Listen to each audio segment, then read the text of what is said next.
So I've been asking myself the question, what am I actually doing on YouTube? What am I actually doing? I'm doing, as the Bible says, what I find my hand doing, and I enjoy this. So that's what I'm doing. So, but I do ask the question, where is this leading? Because a lot of times we must ask the question, what's my plans? And that's the thing. Well, my plans are, I'm going to bring you a session or a lot of sessions on the opposite of chess prowess, which is my blunders in chess.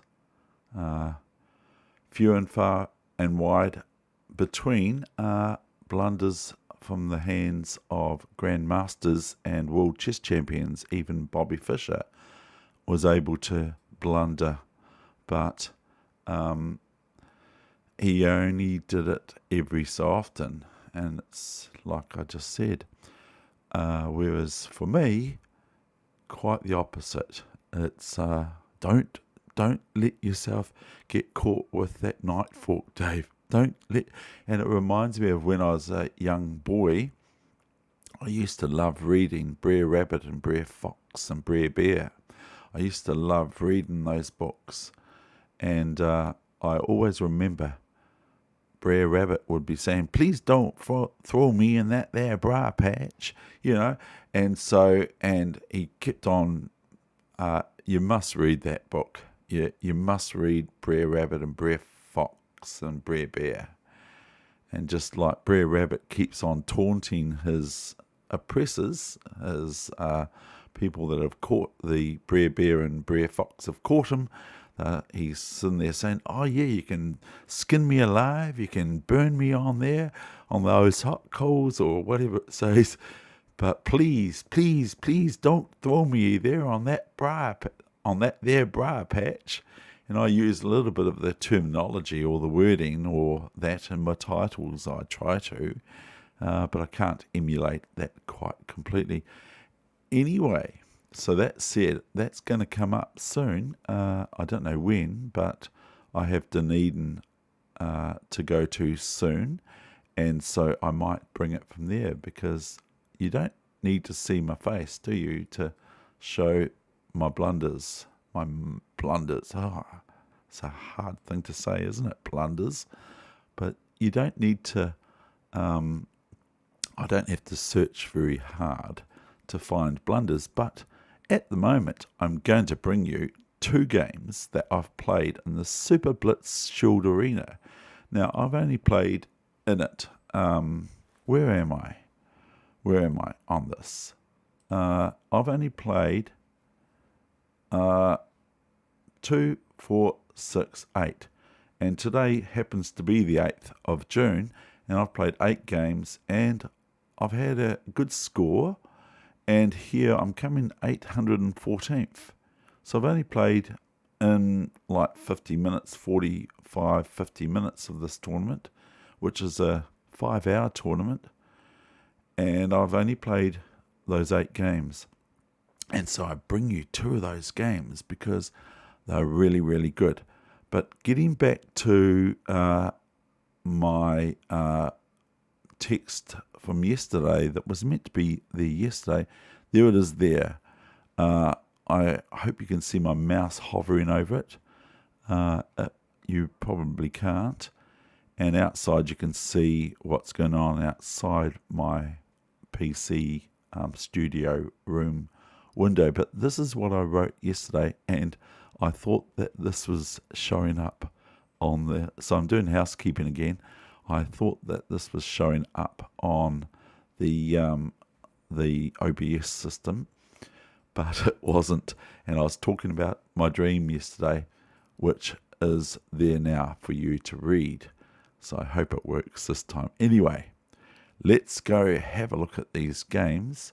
2 games I bring you where I wish to show you how good sometimes I can play. And you may pick which one you think is best. One's a bit longer than the other, so without further ado, la la la la la, Here we go. Yay! So this is the last game that I played. This finished like quarter of an hour ago. So here we go. So of course I'm going to stick to, if it ain't broke, don't fix it. It seems to work quite well for me because I'm thinking, well, I'm trying to do this Brer Rabbit and Brer Fox thing. Please don't throw me there in that there briar patch. I was born in a briar patch. Ha ha ha ha. When they throw them in and I better not say because you might want to go and read it. C4. I'm just thinking. I'm just like looking at this bishop a lot in this game, and I'm thinking, yeah, I'm just like wanting to say, oh, these pawns look really good, don't they? But the thing is this pawn's in the way of this, but I can't talk. But this bishop, I'm looking at this a lot, and I'm thinking, well, it's probably best for white players to play bishop a3, especially if you're going to play d4. So if you don't play d4, then you've got this beautiful diagonal, but they often close it. And so I don't fight. I don't bite against the bit. And if any time a capture is on e4, like knight e4, then fe4, not de4, because this, if I go de4, then this always offers white the opportunity of playing someday d5 and opening up this beautiful bishop on b2, and then it can be quite difficult for black. So anyway, moving on. So I give my opponent a target, and I give my opponent another target. Knight e5, bishop f6, okay, f3. I thought, oh no, my knight. Okay. That's what I thought. And so if it was my knight, I'd be able to take on e5 with the bishop. But one day this bishop on b2 might wake up if I do that. And then I can extract my knight by knight dc5. But then I thought, oh, hang on. I can just take the knight. Knight d2, queen d2, and knight e5. This seems a bit odd that I'm doing this now, but I have thoughts in my mind. Anyone has thoughts in their mind, but here I've played knight e5 and 16 de5 and bishop g7. So maybe I just want to have a reasonable, sensible looking position here. Bishop c3, yeah, okay, I told you about that target. And maybe I did it on purpose. Maybe my childhood reading of Brer Rabbit and Brer Fox and Brer Bear, please don't throw me there in that there briar patch, is coming to fruition or coming to light or whatever. f4, e4, rook f4, bishop d4. Now, I'm obviously maybe able to attack this pawn here, but also white's sort of threatening to just go bishop to here and maybe bishop d3, and all of a sudden these bishops look really, really good. In fact, they look like a Brer Bear and a Brer Fox. So here comes my move. What would you play now?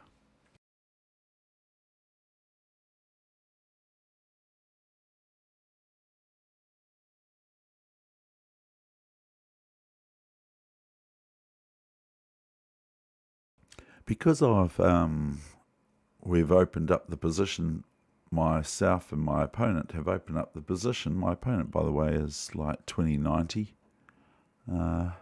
So because we've both, you can see that anyway in the earlier ticket.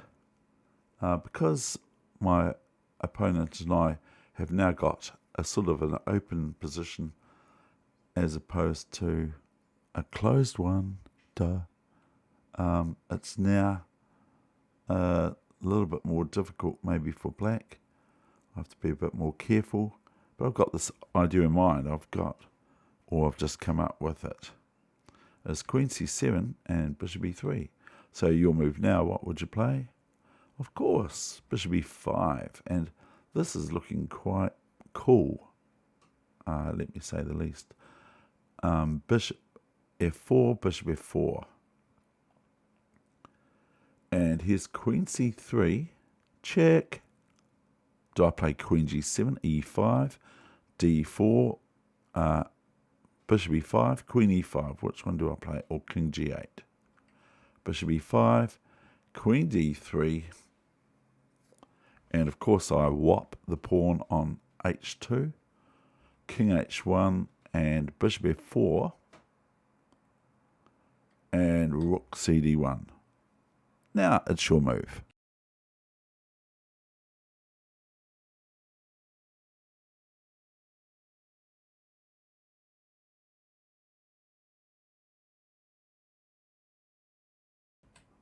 The move I came up with, by the way, is the following move, which threatens mate or checks, that sort of thing.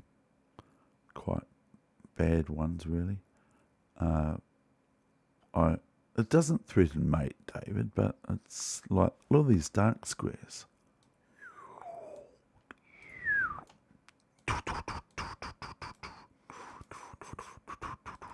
Look, all these dark squares are in white's favour, not they're in black's favour.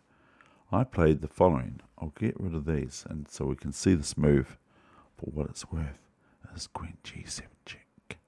Because I'm threatening queen g7 to h6 check, and my opponent played king g1. Now queen d4 will not do, because then I can now play e5 and d4, etc.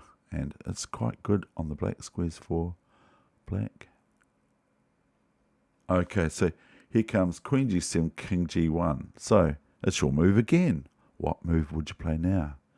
I hope you've been looking at puzzles, because if you have been, I keep reiterating, they're very good for your chess.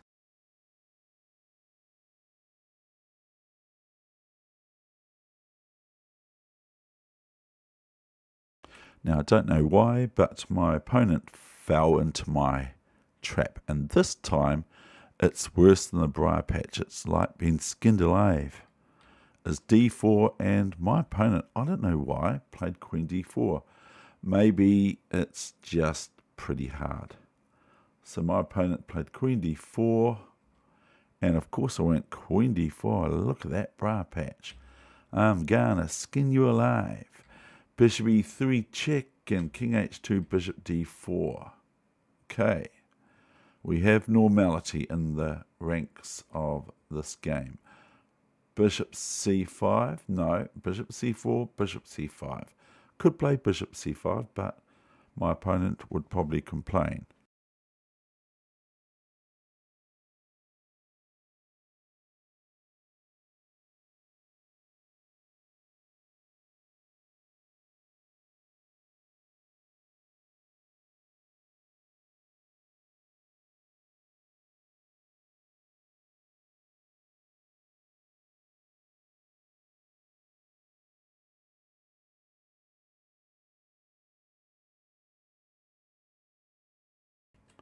So I hope you're enjoying this game, and the one that's coming up is maybe better.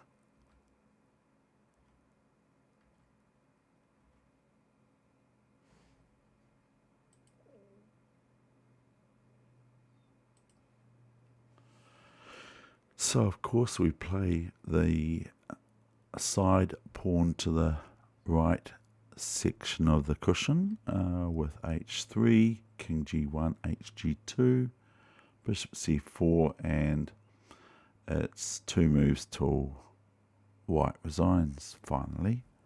Is bishop c5 check, king h2, and we have the double check discovery check.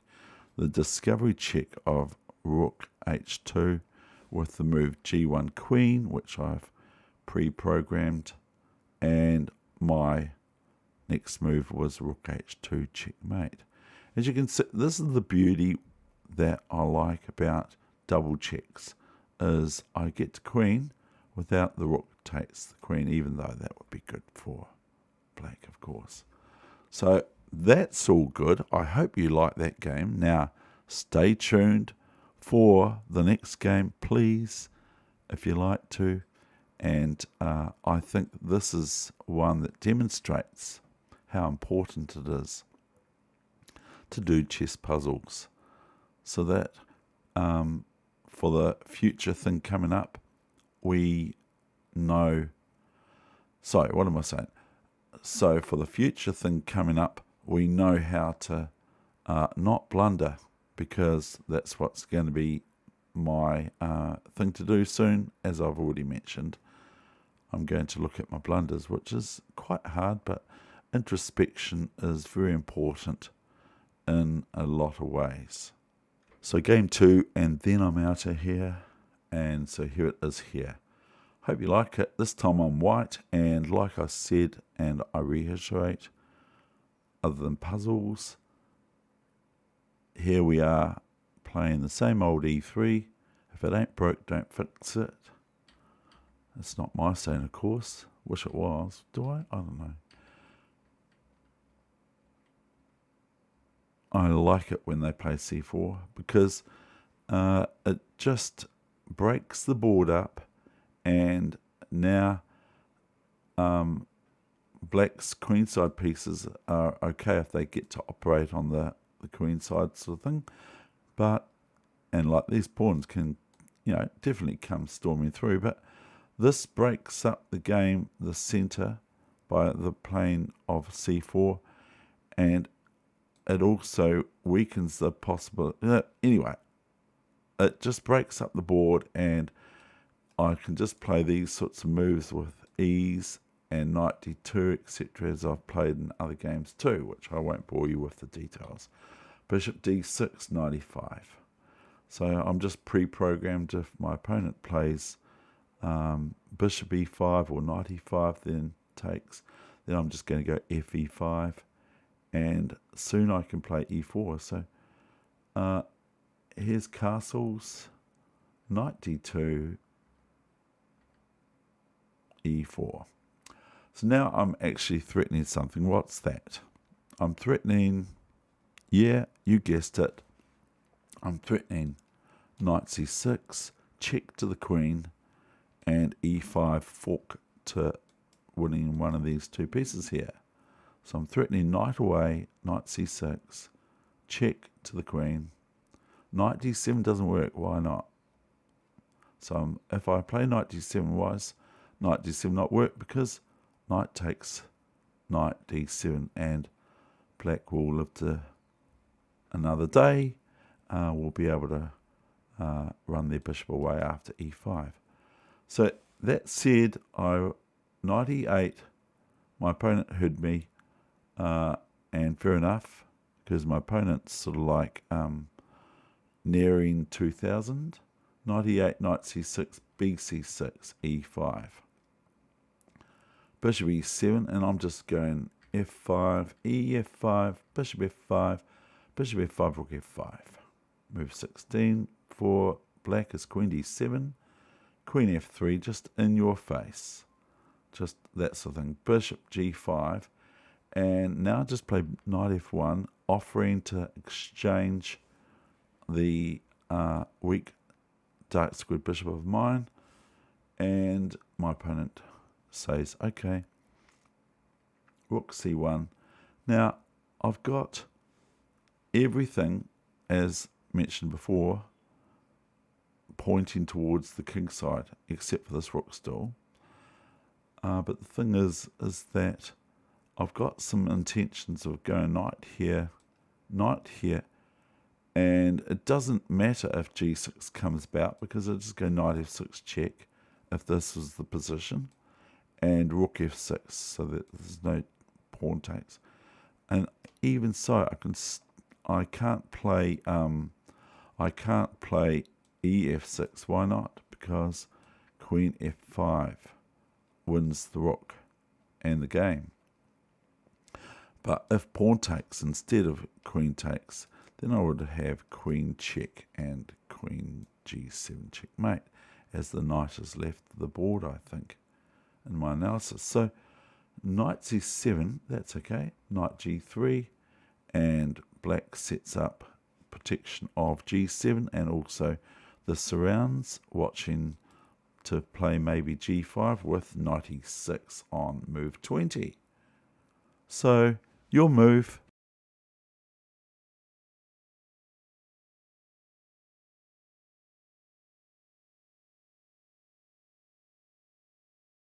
I might have played your move. I played here h4, and this just says to the knight, no going to g5, because there's a road mat all over the place.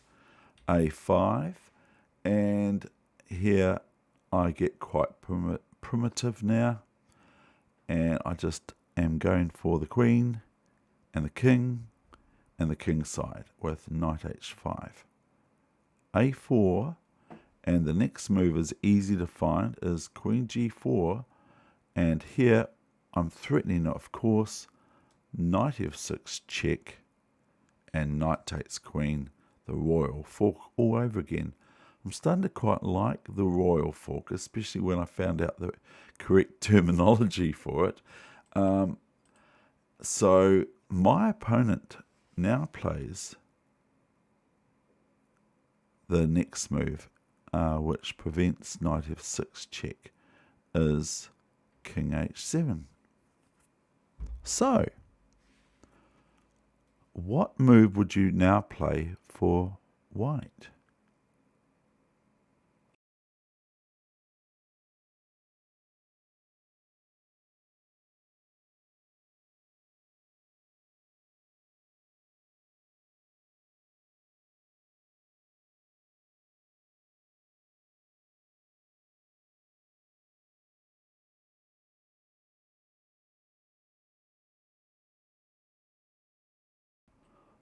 I hope you played my move, or something similar. You may find something quite good here.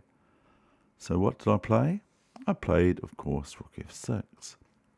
Now, this, in my opinion, cannot be captured, this rook on f6, because just knight f6 check, the royal fork again, and knight takes queen probably. I'll probably grab the queen first, because g7's covered.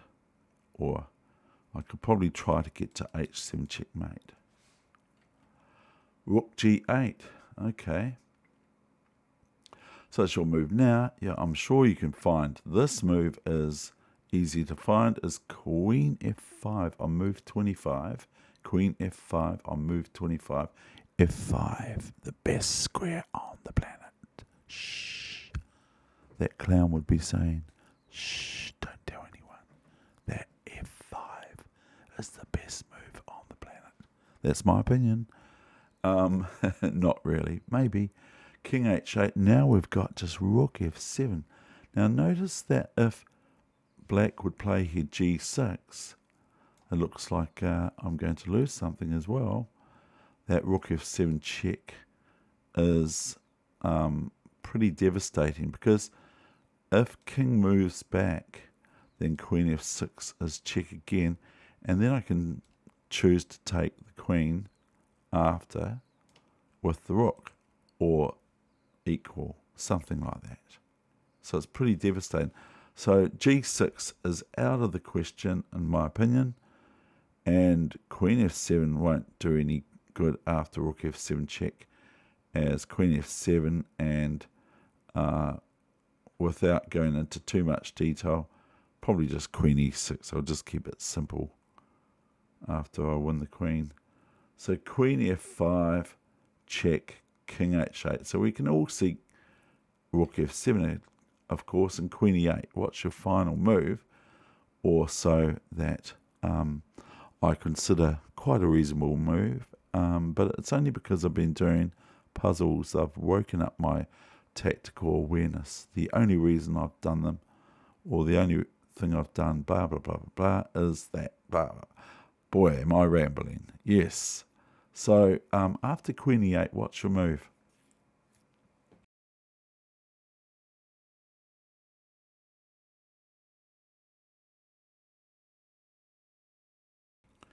after queen e8, here came the move that I thought that this game will appear in.